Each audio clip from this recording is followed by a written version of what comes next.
The British government has a new prime minister, Kier Starmer, after some elections on July the 4th, ended up changing the government there. And now then we no longer have Rishi Sunak, but Kier Starmer. And that was, of course, it was just right on the cusp of beginning the NATO summit. And Kier Starmer was very intent on kind of putting his mark on what the British government's going to do. He didn't take any time at all to talk about where he was going to go with the government and where he was going to take with their defense policies.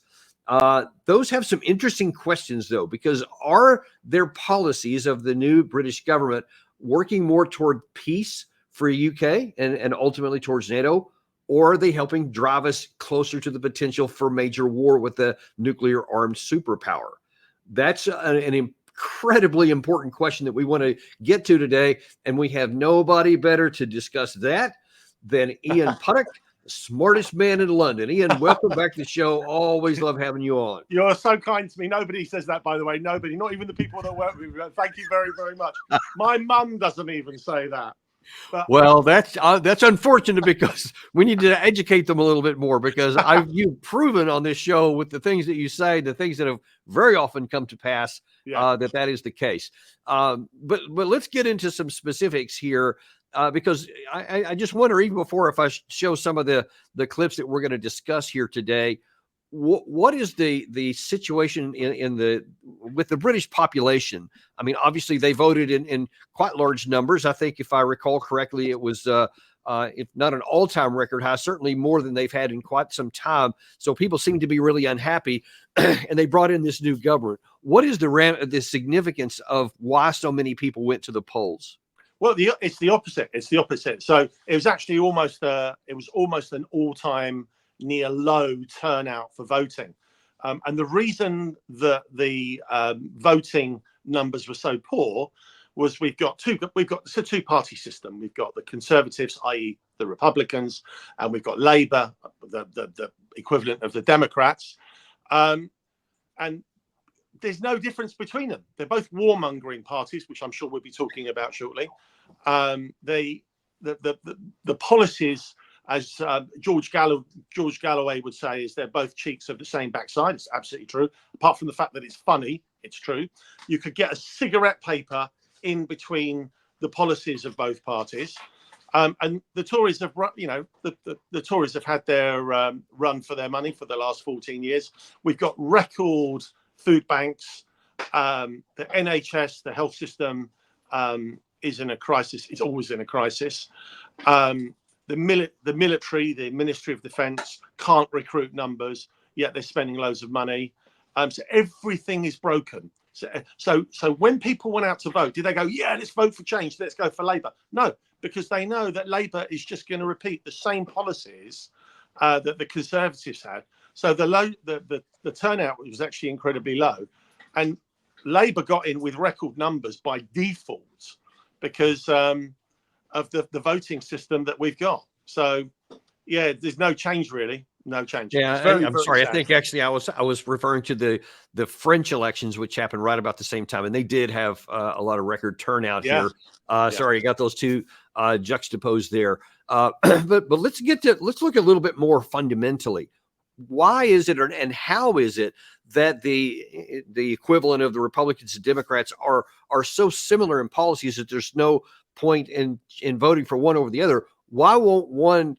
I mean, just in the normal desire to be elected and just differentiate yourself from your opponent, why would they have different policies for the different parties? Has it always been this way, or is this a new situation? Well, it's just mission creep, really. So it's just happened over a long period of time. So if you take Labour, we'll talk about Labour now, because obviously they're in power, they've got the authority, they've got the mandate to try and bring about change. So Kier Starmer, who's just a puppet of the state anyway, and if you look at his history, he's just another puppet of the state. It's the easiest way to describe it, really. What did he turn around? So he turned around and thanked the electorate for voting him and his party in. And what did he say? First thing he said, we are a government for the people. And he went on to say how all of the mandates from the government will be focused on the working man and woman, for working people, and to make their lives better and to lift the crushed and all this kind of guff. I mean, it sounds great if you do it, but they don't. So there's the rhetoric, there's the mission and what we're going to do. What's the first thing he does? The first thing he does is he meets the Americans, meets NATO, and talks about the defense and Putin and war and war and war. And hang on, all this stuff about this wonderful thing about how we're going to help the oppressed and help working people. You know, that wasn't his first objective. I always judge a person not by what they say, but by what they do. And I think that's, you know, it's largely, it's not always true. It's not always a fair thing to say, but it's largely true that, you know, people behave by type, if that's it. So he said all the right things, the things that you would expect the leader of any party to say, and then bang, straight into war. You know, yeah. So I want to actually look into that. So, and now really to use your cigarette paper analogy, I'm going to show something that he said. One of the first things that he said regarding the military policy. And what really struck me as I was listening to this is if I had just covered my eyes and couldn't see who was talking, I would wonder if I was listening to Kier Starmer, Rishi Sunak, or Boris Johnson, because they all sound the same in terms of the words that are coming out of their mouth. Watch this. We have pledged 40 billion euros of support to Ukraine every year. We've established a new body to coordinate that support, agreed to ramp up industrial production, and confirmed Ukraine's irreversible path to full NATO membership. As I told President Zelensky today, NATO will be stronger with Ukraine as a member. And because of the generational threat from Russia, that demands a generational response. So we will increase NATO's focus on future threats around the world, with Britain playing its full role. We will continue to put our armed forces at NATO's disposal, maintain our presence in Estonia and Poland, lead the land arm of the Allied Response Force this year, and maintain and modernise our nuclear deterrent. Okay, there's a number of things I want to talk about here. That was a really meaningful statement that he made there. And you've kind of alluded to it in your previous comments there. But the first one I want to look at is just kind of fundamentally. He said NATO will be stronger with Ukraine in it. I don't see any evidence that adding the corrupt and the war-torn country of Ukraine will in any way make NATO stronger. What did he mean by that? Well, he's, I said earlier in my introduction that he's a puppet of the state. So I don't know if you have the clips. I don't know what you have prepared. But it's shown on social media, left, right, and centre. You probably won't see it on TV. It may be broadcast once on mainstream TV, but it's plastered everywhere on social media. So he's asked, so Kier Starmer, the Prime Minister, what's more important to you? What do you prefer, the British Parliament or Davos? And he says Davos. You get to meet all of these leaders of the world, the corporations, and where the real influence is. And he gave the game away, because I'm sure that's true. I'm sure that's absolutely true. You know, who wants to be in a boring old parliament, you know, rowing with conservatives and independents about broken roads and, you know, all that kind of stuff? He wants to be, he's part of that club. He's part of that club. And I think I messaged you at the weekend. I was Alexander McCurris's daughter's christening. And after when we went back to Alexander's home, I was talking to a former French diplomat all about what's happening in the current world conditions. But I had so many questions for her about, you know, are we in Europe all vassals? And the answer is yes.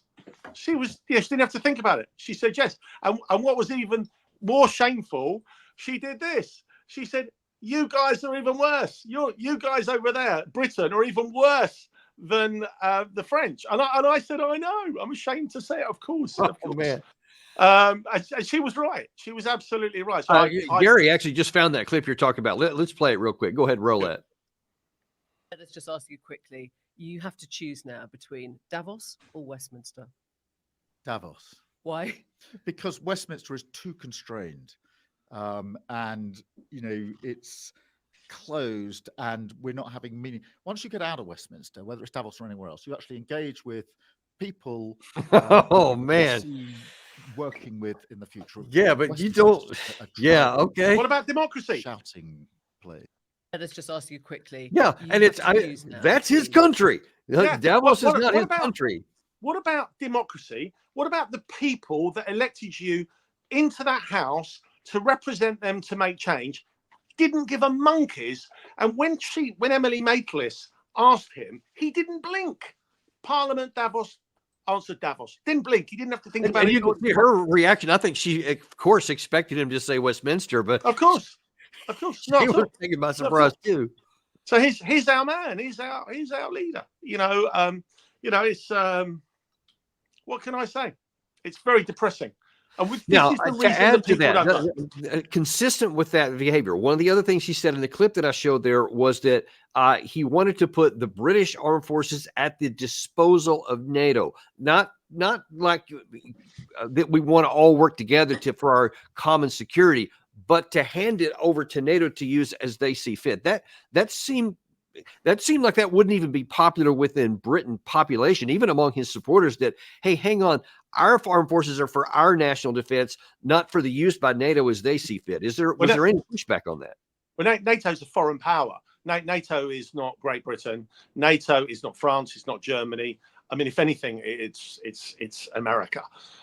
It's American soft power, and we're all members of the club. So because we're all members of the club, we subscribe to its authority, and we're happy to hand over our boys and girls to die for NATO. It's absolute nonsense.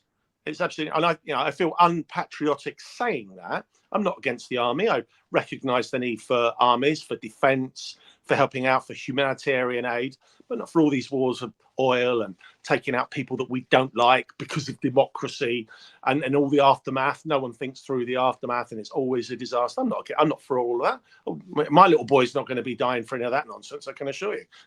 It's crazy. Absolutely crazy. So the third thing that he said in that clip was that this is a generational struggle for Great Britain. So not only is he handing the British armed forces over for the use by NATO, but he also says that this is a generational issue for Great Britain. So he wants, whether it's your son or those that are rising up maybe in front of him, to be put on the block for this. But how is that going down in Britain? Now, are the people in Britain okay with that? Is that something that's just common knowledge over there? Well, do you know what? There's voter apathy, as we already discussed in the introduction. So people turned out in low numbers because the status quo is rubbish, being kind. The alternative, which is now what we've got, is the same as the rubbish. How can the average man on the street affect real change? Because he or she can't, because we just have the same thing and the same thing. So people are apathetic. So what do? People don't know. So people just give up caring. Most people, I've said this in previous discussions with you, most people of a certain age aren't on social media. You and I are engaged in this because we're interested. We want to know what's going on. If we can do anything positive to encourage or help or improve things, we want to do that. But most people just want to go to work, look after their families, go on holiday, live their lives, moan about how rubbish everything is, go on Facebook and maybe have a little rant about whoever is in power and what they may or not be doing. But that's about it. So that's the problem, that apathy, I think, if that makes sense. Yeah, and yeah, certainly we see that's among some in the United States. Although we probably are a little bit more angry on their sides right now, so it's not quite as much apathy at the moment. Not that that's necessarily a good thing. Want to look at one other thing that Kier Starmer said. It's also seemingly contradictory. He talks about in this clip here, he wants to see Britain in calmer waters. Watch this. Our country needs a bigger reset, a rediscovery of who we are, because no matter how fierce the storms of history, one of the great strengths of this nation has always been our ability to navigate a way to calmer waters. And yet this depends upon politicians. Now, one would think that moving to calmer waters would mean that you would want to be moving away from conflict, away from any potential for war, that you'd want to be using diplomacy to bring those calmer waters, because that part makes a lot of sense to me as a Westerner, as just a regular human being. But then not far after he made that speech, he made this other one to Zelensky, I think, where he seems to be moving in a different direction. I just had a very good meeting with President Zelensky where I made it absolutely clear that as far as the UK is concerned, the change of government makes no difference to the support that we will provide. We've been united on this when we were in opposition. It was really important to me to be able to affirm that face-to-face in the meeting. I did speak to him immediately after I was sworn in as Prime Minister last week, because it is an opportunity for our Labour government to reaffirm our commitment to NATO. We obviously signed the original treaty way back. We reaffirm today, but also to discuss with President Zelensky what further support that he needs. Okay, here's what I need you to explain to me. Now, I can at least understand why he might want to say stuff about NATO. As he said, their original signatory. Britain's been a leading member of NATO from the outset. So that makes a little bit more sense. But he was making so much deference. He said one of the first people he called as prime minister was Zelensky. He wanted to reassure Zelensky. Why is he so worried about Zelensky? Because he's bought the Kool-Aid. He's bought into the narrative. He's now an integral part of the narrative in terms of making it happen. You know, going back to I'm answering your question. I'm not digressing from your question. When I had that long chat with the former French diplomat, and you know, she teased me, and she was right, by the way, by saying that Britain is more of a puppet of the States than the French. They are a little bit more independently minded, which I think is probably true, unfortunately. I said, why? There's the million-dollar question. Why? Why are we puppets of America? Why? And how does that happen? Because that's the important thing. Because once you know why and how it happens, you can address the issues to perhaps try and change things. And she said it's all of these non-elected bodies like Davos, the World Economic Forum, and when you look at the various leaders in Europe, they have come through these paths and through via big organizations, whether it be banking or investment banking, or the WEF, or via organizations associated with Davos. So they all come, and if you look at this as a religion, they all come from the same belief system, and they congregate in their own countries, and then they all come together and sing the NATO hymn, and that's the sad reality of it. So, you know, once he's finished being prime minister, he'll go off and run a big organization, whether it be a bank or a big reinsurance company, on huge money because of his connections through all of these organizations, which he was very wise to say at the beginning, and at least he was honest to say that he preferred Davos to Westminster. And that's the problem we're in, if that makes sense. It's very depressing. Yeah. Okay, let's look at a couple of different players here, because everything is complicated, everything is multi-layered, and this is certainly no exception. So we've looked a lot at Kier Starmer specifically. Let's look at some of the other players. First of all, let's look at what Zelensky said in response to the gift that he got from Kier Starmer.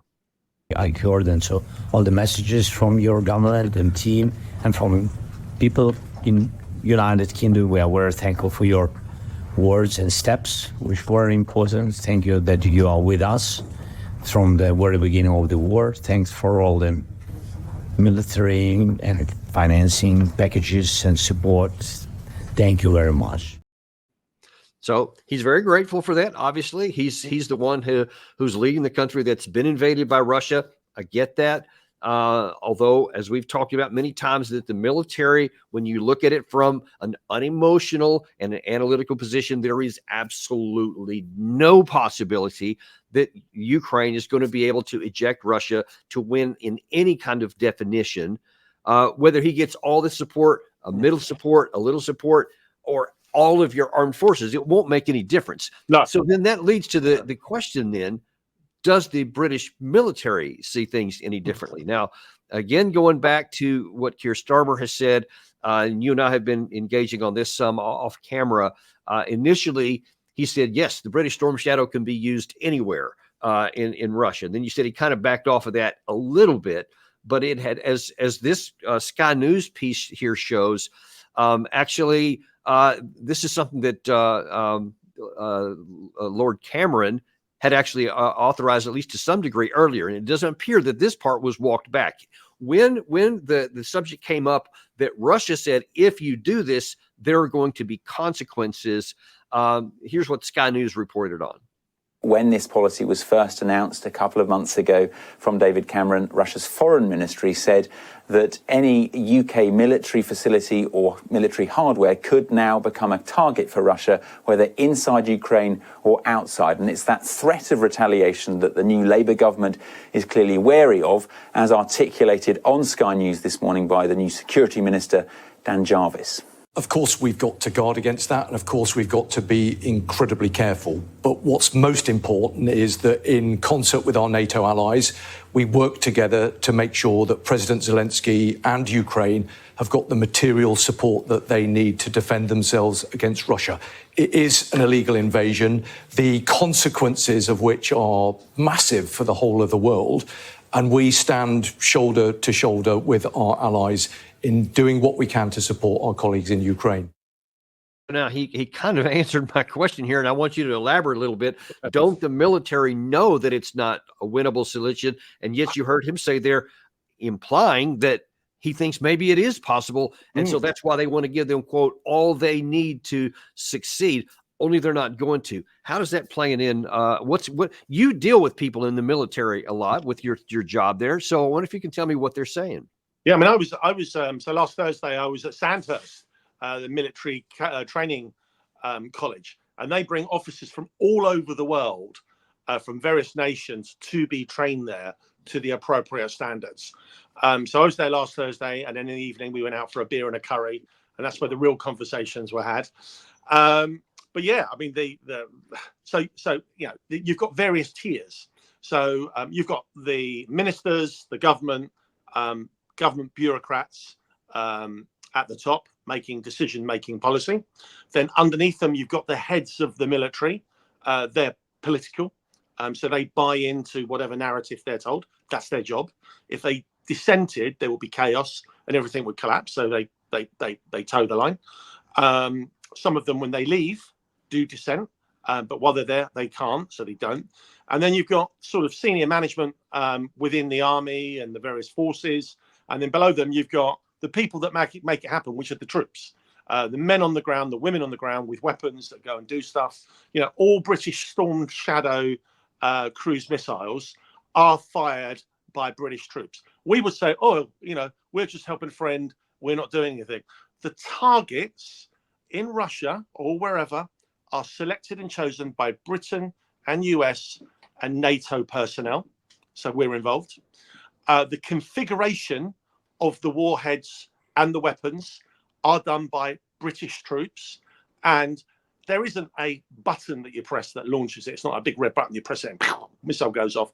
That configuration is done by British troops, but we say it's pressed by somebody else, so it's nothing to do with us. Well, that's nonsense. If I had a gun and I held somebody down and did everything I did, and then somebody else pulled the trigger, but I did everything to facilitate that, I'm involved in that killing. I'm involved in that issue, if that makes sense, whatever you want to call it. So we tried to play, oh, you know, we're just coming to the aid of a friend. You know, Russia, let's make this really clear, because I get so much abuse on this. Russia, I don't agree with Russia invading Ukraine. I don't, you know, I'm absolutely against that. We all know the reasons why they did that, but nonetheless, we're against them doing that. But the troops on the ground, you know, we were discussing, you know, as I said, over a beer and a curry on Thursday night, you know, can we win? Can we put, well, you know, and then I asked that question and the $1 million question comes back and we'll define winning. I say pushing, right, as Lloyd Austin would say in the States, we need to push Russia out of Ukraine. That is winning. Well, that's never going to happen. That's absolutely never going to happen. They don't have the manpower. They don't have the people. It's not physically possible. But, you know, all the people above have bought into, I don't want to say the Kool-Aid, but bought into the narrative. We're all NATO, we're all singing the NATO hymn. So we all say the same thing.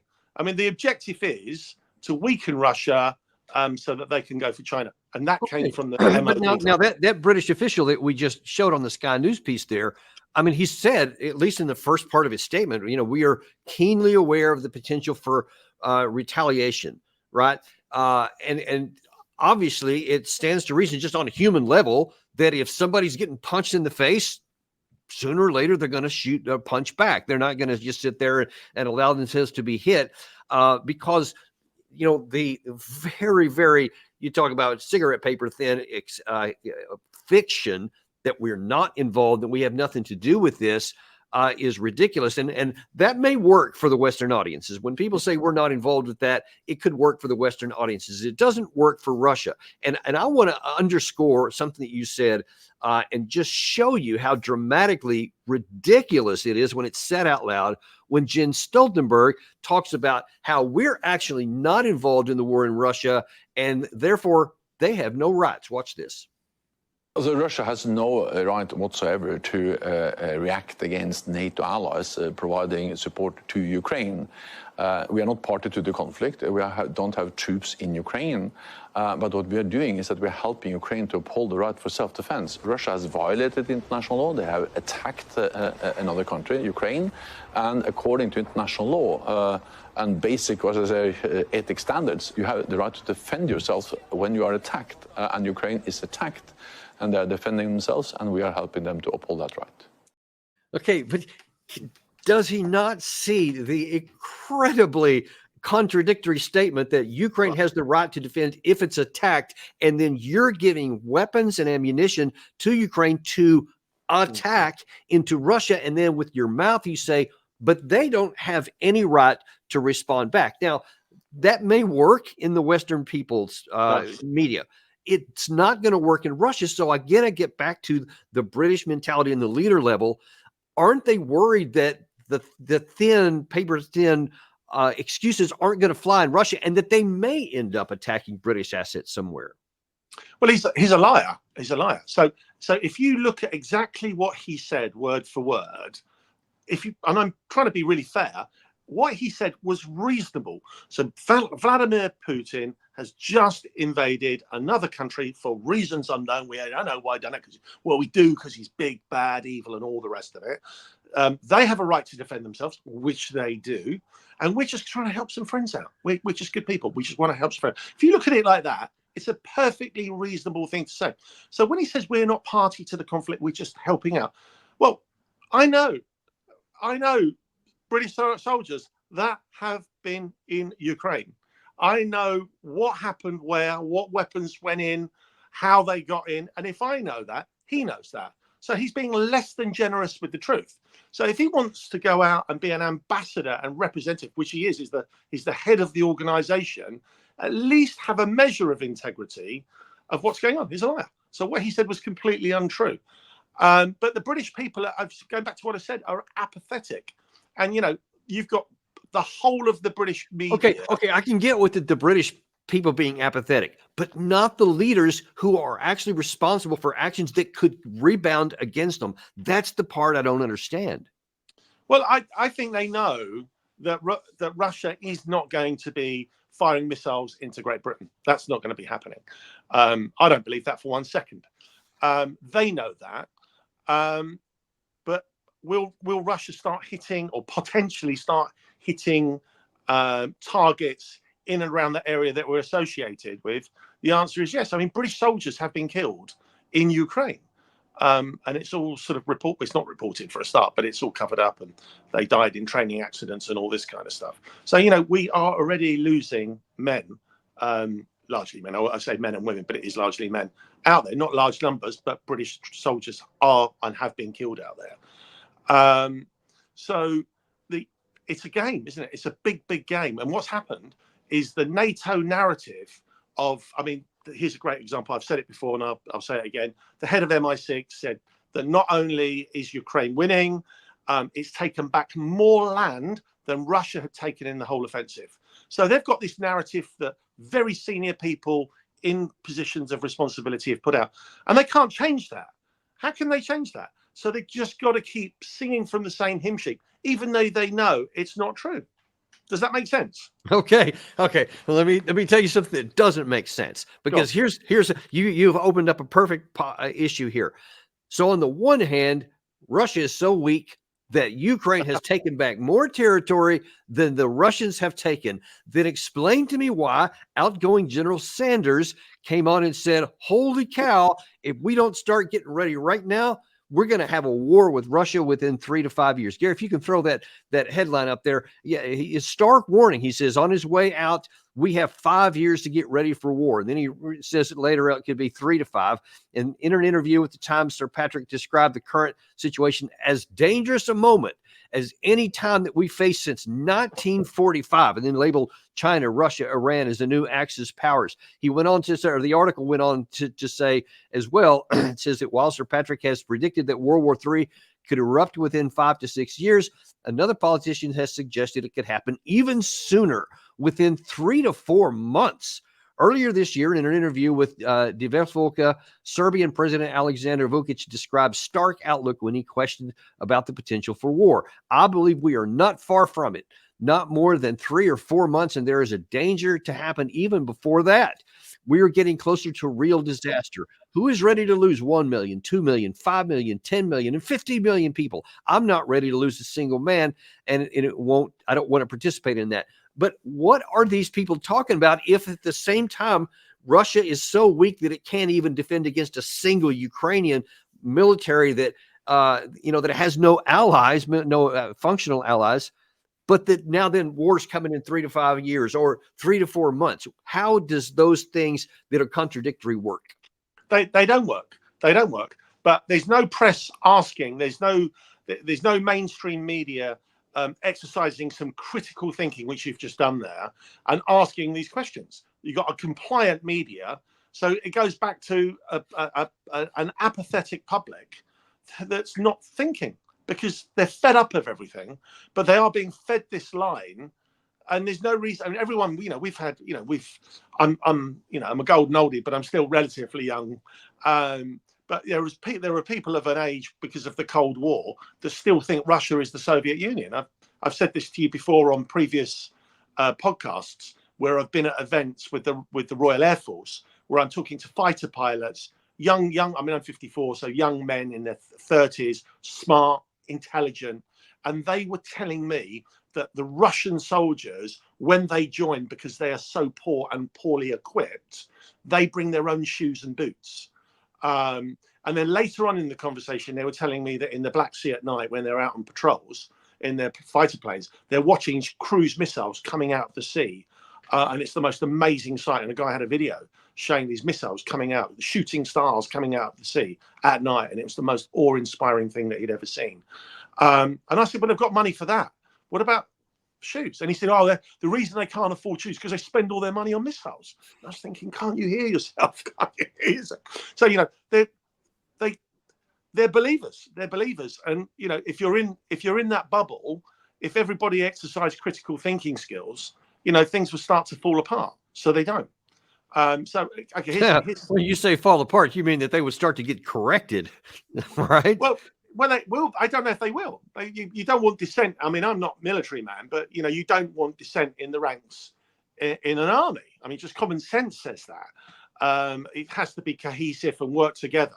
But one of the things that was said on Thursday night was a major general, someone very senior, came down and said, look, like you've just said and shown in these headlines, that we need to start preparing for war. Well, one of the NATO trainers, special forces, said to me, we prepare for war every day. That's our job. Every day when we go to work, we do preparation. It's not like, as of next week, we're going to start preparing for war. Right. We do this every day. We do this every single day. But now there's a concerted effort. Now we're going to prepare for war. Well, what have we been doing? I said that to him. Right. He said, yeah. He said the same thing. He said to his boss, well, we do that every day. Well, now we're really going to prepare for war. Now it's real. Now it's not pretend. And it's just insane. It's just insane. However, there may be a change of policy in America. Indeed, there could be, and I would be curious to see. We'll talk about that in a little bit about what would happen if President Trump comes in, which seems to be a lot more likely today than it was. I don't know, than about a week ago. Yeah. But we'll talk about that separately. I want to stick with where you are right now, though. So I wonder if you can just kind of educate me a little bit. Historically, in the UK, and you have quite a few years of history in the past, have there been any similar periods where the people were apathetic, the government was doing what it was, and then something changed, that they were awakened from their apathy? And is that possible from some sort of just intellectual awakening and their eyes are open, or does it only come after there's been some sort of catastrophic punch where they lost something, whether it was a war or something similar? What could change the dynamics here, or can anything change it? I think this sort of addresses your question. So talking to the French diplomat on Sunday afternoon, she was teasing me about Britain being much more subservient to the States. And she gave me a really good example, a tangible. So we go back 20 years ago to the first Iraq war. She said France refused to get involved, and so did Germany, whereas Britain was straight there. And in America, there was "don't buy French wine," and they're not on board, and all this kind of stuff. So you then had some independence within Europe, within those countries, whereas we obviously are the lapdogs and we do everything that we're told. Was now France and Germany are gung ho and they're ready for war. I mean, it shows you the change in governments and in that mentality and culture in a fairly short period of time. So unless something catastrophic happens, I don't know if I should say this. I mentioned this to you, I think in a WhatsApp message. One of the things that muted on the table is, because Ukraine is losing so badly and Trump's not in power, will something terrible happen over in that area, in that vicinity, that will be blamed immediately on Putin? Some sort of false flag attack or something like that. I just wouldn't put it past them. You say, well, that's conspiracy. But yeah, it is conspiracy. But those things do happen and have happened. And we just hope something like that doesn't happen. But something big has to happen to change to change our governments. Now we're not on a path to changing our government because we've just done it, and we've got the same nonsense as we've illustrated within our conversation. What I'm hoping for, that if Trump gets in, he's made it very, very clear that he is against the whole Russia-Ukraine war. And if he kills funding for it, it stops, because it is America. It's not NATO, it's America. And NATO will do whatever America, and all of us will jump on board. All of a sudden, the British government will be looking for peace. One of our colleagues, somebody we both know, a mutual friend, Ian Proud, former British diplomat who's based in Moscow. When you walk into the Foreign Office in London, there's a big painting, picture on the wall, mural, and it says Britain, since whatever the date is, has had the best foreign service on the planet. Diplomacy. We just talk to people. Whatever's going on, however bad it is, we talk and we find resolutions, we find solutions. Well, Britain has a policy of not talking to Russia. So as Ian says, Britain talks about Russia, but doesn't talk to Russia. And we get all of our information secondhand from the French, the Germans, and the Americans, which is just absolutely insane. Well, absolutely insane. We don't have any talk with Russia either right now, except for very rare occasions, like with Secretary of Defense Austin the other day. So we're also getting it secondhand. So that's not helpful. It's a crazy state of events. So a change in the States. Well, we're there, aren't we? Whatever happens with the policy change in America, we're on board for that change. We're not going to suddenly become independently minded. Well, yeah, and I mean, let's just look at a couple of different dynamics. You brought two of them up. I want to look at those in the remainder of the time we have here. Two things. First of all, whether something on the battlefield happens in between now and, say, November 5th, when the American election comes in, that could change things.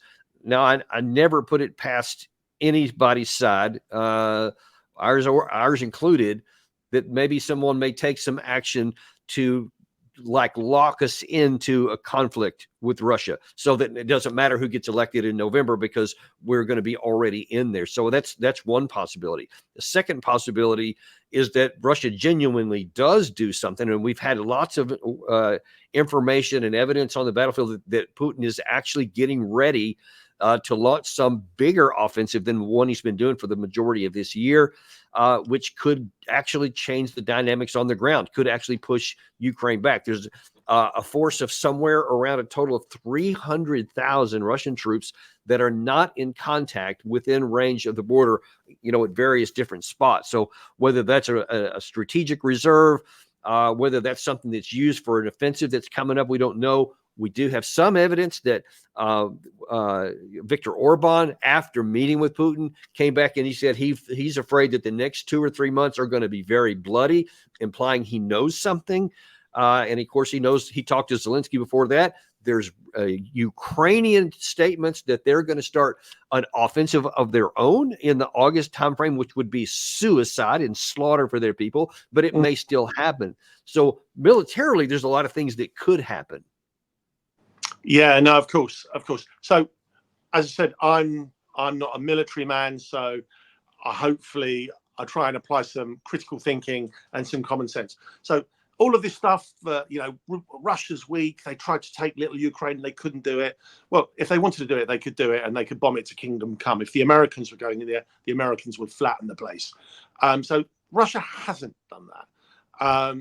So we are now. So we're in July. We've got the elections in November. So we're talking about a fairly short, narrow passage of time. So in that little window, is Putin going to go for all-out war when there's a really good chance, not a guarantee, but a good chance that if Donald Trump comes in November, we are then seeing light at the end of the tunnel, some sort of peace negotiation, some kind of peace. So you just have to then think, I mean, I don't know Putin. All I know about Putin is bad stuff, because that's all I've ever heard. But I've, tried to educate myself by looking and seeing different perspectives.